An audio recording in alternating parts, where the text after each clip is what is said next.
suñu kuréel dafa tudd réseau paix et sécurité pour les femmes de l'espace sécurité de yaaw ndax sécurité dañuy toog di xaar lan la ñu war a def ñu daal di réfléchir ni ñun kat war nañu mën a def action mais ñu ni li ñu bëgg def duñ ko yemale rek ci suñu bopp tey jii suñ ko yemale woon ci suñu bopp yaatuwaay bii mu yaatu xëy na duñ ko am ñu ni nañu woo organisation jigéen ñi ak jigéen bu mu neex mu nekk jigéen politique syndical mu nekk sëriñ doomu sëriñ woo nañu ñëpp ñu ñëw leen ñu teg place kuréel bi pour jàppale suñu waa dëkk après chef d'état woote ñu ni pour ñu jàppale chef de l'état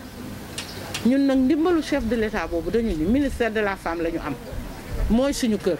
dañ ko fi teg pour jigéen ñi dañ ko fi teg pour organisation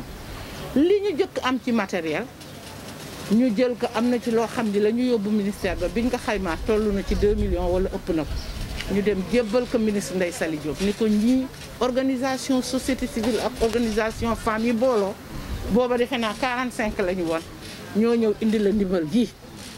te aussi ñu gërëm organisation yi parce que bi ñu sànnee appel bi woote ko ñoom ñëpp ñëw ku nekk indi sa doole ñii 200 000 ñii 100 000 ñii 5 000 ñii ceeb ñii dëwlin ñii suukar ñii détergent indi ko nag indi boo xam ne ni mu gaawe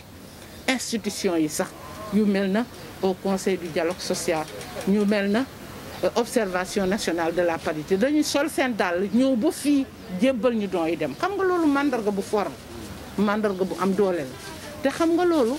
li ma doon wax dañu crédibiliser suñu action ci la bokk parce que lu doy na kilifa yi non seulement jox la liñ lay jox mais taal seen oto ñëw ba ci ñun fekk suñu loolu vraiment dañ ko rafet donc ñu jël don boobu yóbbu ko ministère li ci des nag ñu ni leneen lu ñu am dañuy seet 200 famille ñu yóbbu ko fa mooy yi fi am 300 sacs de riz fi nekk am na ceeb am na dëwlin am na suukar tànn nañ leen Ndakaaru comme moo gën a yaatu jël nañ fa fukki quartier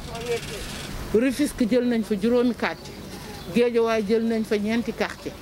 je pense Tëngéej jël nañ fa ñeent xaw ma juróomi quartier te quartier yi jëluñu leen par hasard dafa am ñu ñuy liggéeyal xam terrain bi ku mel na Atedek Dakar moom daf fi yàgg te xam na fi doole yi nasaxe ñoo àndandoo ñu tànn quartier yooyu ñu ni yan famille la ñuy viser ñu teg ay critères de sélection il faut que mu nekk jigéen il faut que muy jiite kër parce que xam nga jigéen ñi ñaan femme chef de ménage léegi bare na ñu ni donc il faut mu nekk loolu amul revenu liggéeyatul critères yi ñu rafetlu nga dëkk ca gox ba yooyu yëpp ñu rafetlu ko tànn leen identifier leen à partir de jeudi ou vendredi jeunes yi danañ dem sur le terrain boole ko nag ak ay action de sensibilisation yóbbu matériel bi ci quartier bi xëy na kër gu ne duñu fa mën a teg matériel mais suñ demee yóbbu ko ca kër chef de quartier ba wala mairie ba wala bàjjanu gox ba ak suñu liste ndax dafay am fiche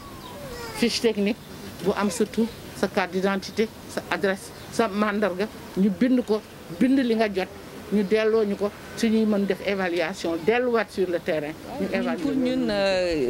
il faut ñu def suñu loxo ci riposte bi accompagner société civile bi parce que ñun société civile bi suñu partenaire la ñun bi Covid bi commencé Sénégal suñu action bi njëkk mooy jàppale gouvernement Sénégal pour un montant de 100 millions boo xam ne dañu bëggoon ñu jënd ceeb ci jigéen ki koy produire. Pour distribuer ko ci aide alimentaire bi action nag ñuy def ak société civile bi c'est que dañu bëgg ñu dugg ci askan wi dañu bëgg ñu dugg ci quartier yi ci communauté bi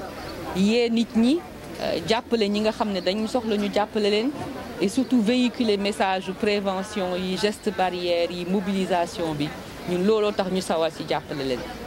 suñuy partenaires yu am solo lañu parce que ñun société civile ñoo créé ONU Femmes en 2010 donc ñun lu ñuy def rek. ñun ñoo ngi fi teewee ci turu ministre de la femme du genre et de la protection des enfants soxna Salimata Diop Dieng mi nga xam ne mooy jëwriñ ñi jiite mbiri jigéen ñi suñu dajalewoo jël seen lu ñu am partenaires yi jàppale leen partenaires yi nga xam ne aussi ñoo ngi jàppale gouvernement du Sénégal pour ñu dimbali yeneen jigéen ñi yeneen famille nga xam ne. Covid 19 bi laal na leen mbas mi parce que mbas mi nekkul ne day indi feebar rek mais gis ngeen ne activité économique yi maanaam liggéeyu jigéen ñi ak ñeneen ñi dafa sooxe mais jigéen ñi ñoo ci ëpp wax boo leen gisee ñoom ñoo ngi ci secteur informel bi ñu ci bëri te ñooñu boo gisee restriction déplacement ak yeneen ñi loolu dafa sooxel seen yëngu-yëngu ak seen dem ak dikk ñu leen ci masawu ñoom surtout mais di également jaajëfal groupe de riposte bi nga xam ne soxna Ndiago Ndiaye moo ko jiite mu dajale coalition yu bëri depuis début mbas mi ñoom ñoo ngi jóg di xalaat di xayma nan la ñu mën a def ba jàppale jigéen ñi li ñu njëkk a indi ci ndimbal soxna Salimata Diop Dieng lañ ko jox pour mu dimbale ko jigéen ñi nga xam ne ñoo gën a loru ak xale yi ñu nekk ci daara ak ñi nga xam ne ñoo nekk ci mbedd mi ñu jàppale ko mi wan ko ne ñun ñoo bokk lu ñu def moo tax ñun ñu lañ njëkk am indi nañ leen ko ñoom ñu continuer di def seen i stratégie di wut ba yàlla indi leen leneen ñu war ko yóbbu ci yeneen famille loolu lu am solo la moo tax ministre bi ñëw fii yónnee fii pour soutenir leen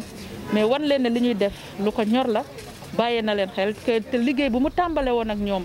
di ko def ak ñoom ci wàllu sensibilisation ci wàllu également ndimbali ñi nga xam ne ñoo gën a sonn da koy continuer parce que am na yeneen jéego yu ñu ci war a def te buñ koy def dañ ciy ànd ak ñoom ak yeneen jigéen ñi nga xam ne boo seeti société civile féminine ñooy premier partenaire u ministère bi looloo tax suñu ñëw tey ñëw magnifier lu suñu partenaire def jàpp ci suñu partenaire def maa ngi leen di jaajëfal merci